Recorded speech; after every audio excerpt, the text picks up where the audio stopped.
નમસ્કાર દર્શક મિત્રો, મારણ ટીવીમાં આપનું સ્વાગત છે। પ્લીઝ પૂરો વિડીયો જોજો, લાઇક કરજો, શેર કરજો અને અમારી ચેનલને સબસ્ક્રાઇબ કરજો।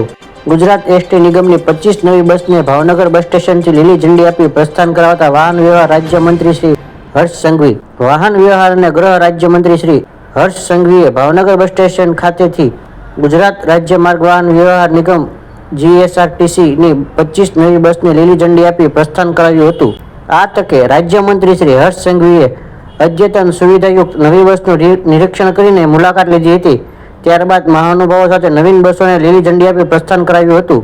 બસને લીલી ઝંડી આપ્યા બાદ મંત્રીશ્રીએ ભાવનગર બસ સ્ટેશન તેમજ સ્ટોલ્સની મુલાકાત લઈ જરૂરી સૂચનો કર્યા હતા। છેલ્લા 3 વર્ષમાં ભાવનગર જિલ્લામાં ગુજરાત વાહન વ્યવહાર નિગમ દ્વારા Mahuva bus station, Bhavnagar bus stand, Bhavnagar depot, વિભાગીય કચેરી સહિત 25 કરોડથી વધુના લોકાર્પણ કરવામાં આવ્યા છે।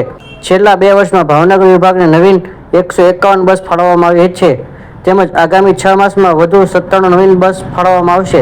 આ પ્રસંગે ધારાસભ્ય શ્રી જીતુભાઈ વાઘાણી, ધારાસભ્ય Shrimati Sejalben Pandya, mayor Shri Bharatbhai Barad, chairman Shri Rajubhai Barabadiya, deputy mayor Shrimati Monaben Parekh, range IG Shri Gautam Parmar, ST નિગમના સચિવ શ્રી રવિ નિર્મલ, એસટી નિગમના general manager Shri K S Dabhi, municipal commissioner doctor NK Meena, જિલ્લા કલેક્ટર શ્રી ડોક્ટર મનીષકુમાર બંસલ, જિલ્લા વિકાસ અધિકારી શ્રી અનુલ ચૌધરી, પોલીસ અધિક્ષક શ્રી ડોક્ટર હર્ષદ પટેલ, આગેવાન શ્રી કુમારભાઈ શાહ, શ્રી દિગ્વિજયસિંહ ગોહિલ, ભાવનગર એસટીના વિભાગીય નિયામક શ્રી RD પિલવાઈકર સહિત અગ્રણીઓ એસટી વિભાગના અધિકારી કર્મચારીઓ ઉપસ્થિત રહ્યા હતા।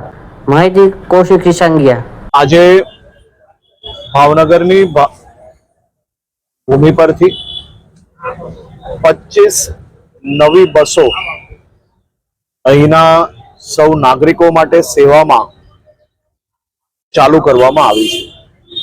2 દિવસ પહેલા જ 151 નવી બસો ગાંધીનગર ખાતેથી શરૂ કરવામાં આવી હતી, જેમાં પહેલી નવી એસી બસ, નવું મોડલ એ બી ગાંધીનગરથી ભાવનગર જિલ્લા માટે શરૂ કરવામાં આવી હતી। ભારતીય જનતા પાર્ટીના સૌ આગેવાનો, અમારા ધારાસભ્યશ્રી અને સૌ આગેવાનોએ જે વિવિધ રૂટ માટે અલગ અલગ બસો માંગી હતી, એ 25 બસો આજે ભાવનગર બસ સ્ટેશન ખાતેથી શરૂ કરવામાં આવી છે। આ બસો થકી કાલથી જ આ જિલ્લાના હજારો લોકોને સીધી અને વ્યવસ્થાઓ જોડે જોડે નવી બસોની અંદર જે ટેકનોલોજીનો ઉપયોગ કરવામાં આવ્યો છે, જેથી ભાવનગરના સૌ નાગરિકોની યાત્રા વધુ સરળ બની શકે તેનો અમે લોકોએ પ્રયત્ન કર્યો છે। આજે ભાવનગર ખાતે બીજા